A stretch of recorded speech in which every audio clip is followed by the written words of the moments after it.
Salam, hər vaxtınız xeyir. 20 nömrəli sınağa baxaq. Deməli 5-ci sualda deyir ki, sən məktəb musiqi festivalında iştirak etməklə maraqlanırsanmı? Əgər hə deyirsənsə, zəhmət olmasa adını yaz listə, yəni siyahıya, musiqi otağındakı. Amma xatırla ki, hər şagird seçə bilər sadəcə bir mahnı ifa etmək üçün. Deməli, A bəndində deyir ki, şagirdlər 2 mahnı devam belə silək. Şagirdlər 2 mahnı ifa etməlidirlər. 2 yox, burada deyir sadəcə bir mahnı. Bir də deyir şagirdlərin qeydiyyatdan üzr istəyirəm.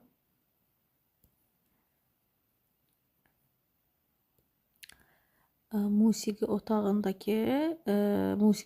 qeydiyyatdan keçməyə ehtiyacı var. Elə bu olacaq. Burada deyir ki, musiqi otağındakı siyahıya adını yaz. Cavab olur B bəndi. 6-cı sualda deyir ki, əziz cənab Brown, mən yaxşı hiss etmirəm özümü və ola bilər ki, sabah məktəbə gəlməyim. Mən növbəti gün riyaziyyat imtahanı verə bilərəmmi? Paul soruşur bunu. A bəndində deyir ki, Paul xahiş edir ki, imtahanı digər gün versin. Elə cavabımız A bəndidir. Sonra 7-ci sualda deməli xəbərdarlıqdır. Bu maşın park etmə ərazisi deməli təhlükəsizlik kameralı tərəfindən izlənilir.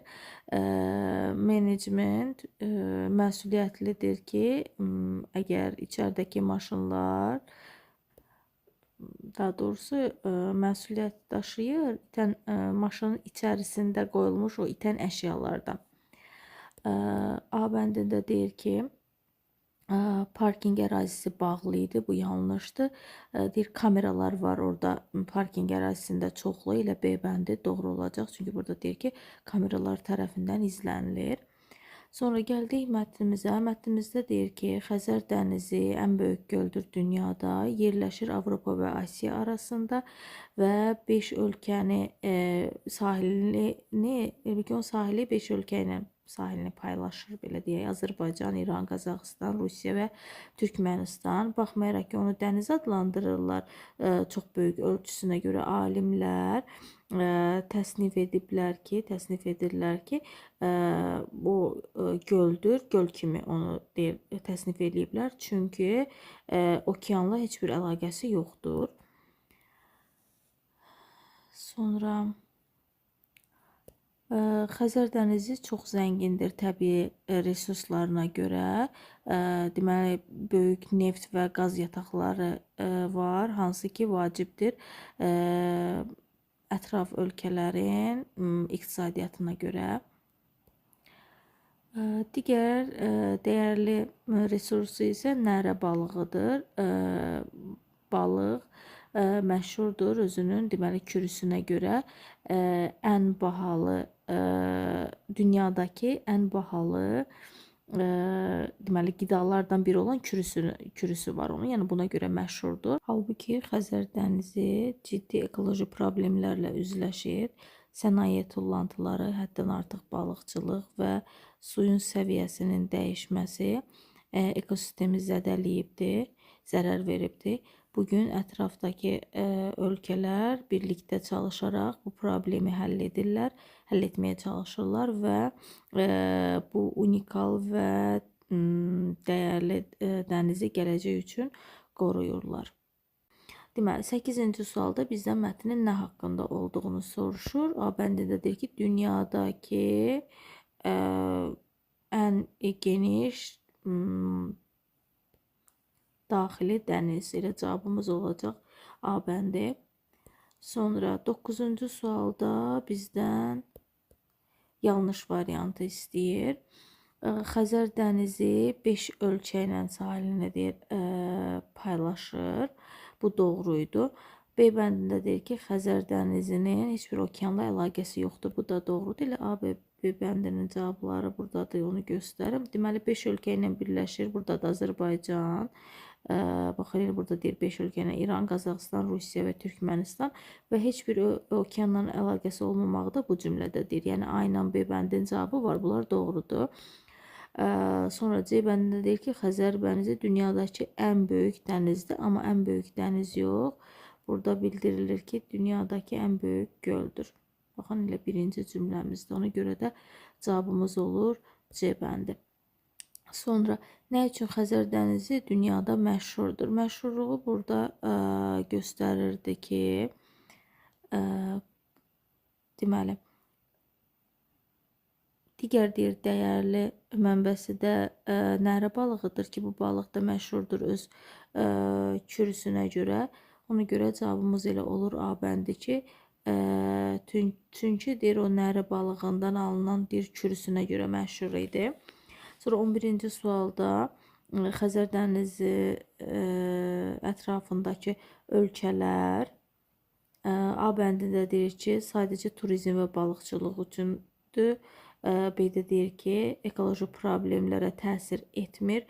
C-də deyir ki, ekosistemi qorunmasında əməkdaşlıq edir. Elə cavabımız C bəndidir. Çünki burada deyir ki, sənaye tullantıları həddən artıq balıqçılıq ekosistemə zərər verir və ətraf ölkələr də birlikdə çalışaraq bu problemi həll etməyə çalışırlar. Cavab ona görə olur C bəndi. Sonra 12-ci sualda bizdən doğru variantlar soruşur yenə də və açıq sualdır. Birinci cümlədə deyir ki, Xəzər dənizi 5 ölkə ilə sərhəddir. Bu doğrudur, bayaq oxuduq. Xəzər dənizinin ekonomik vacibliyi, hətta vacibliyi elə də daşımır. Bu amma yanlış idi. 3-də deyir ki, ekoloji problemlər ekosistemə təsir edir. Bu doğrudur. Bir də Sakit okeanla birbaşa əlaqəlidir. Bu isə yanlışdır. Ümumiyyətlə onun okeana, heç bir okeana çıxışı yox idi. Sonra 13-cü sualda burada to var. Deməli, to ilə işlənən modal seçməliyik. Kultdan sonra to olmaz. Hədin özü ilə sual verə bilməliyik. Ümumiyyətlə, yadınızda saxlayın. Əgər sual cümləsi have, sonra nəsə gəlib burada to veribsə, yəni mübtəda sonra to veribsə və yaxud da has, yenə də nöqtə to veribsə və yaxud da had olsun, buradakı kimi görürsünüz, ortada yəni you gəlib bu nöqtələrin yerində tutaq ki, you yazılıb.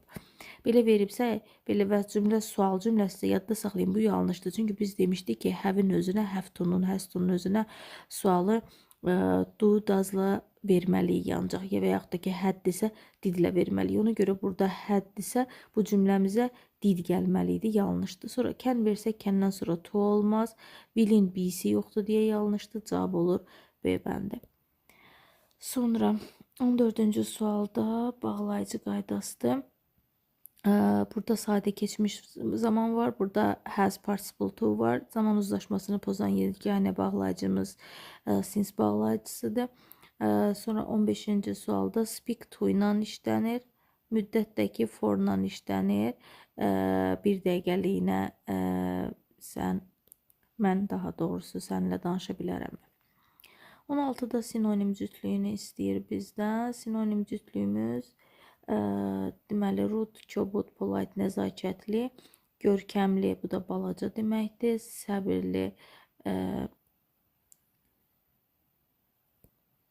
gəlirli deməkdir, profitable sözdə, strong, güclü, polluted, çirkli, interested, maraqlı, curious da hər şeylə maraqlanan, maraqlı deməkdir. Cavab olur Y bəndi.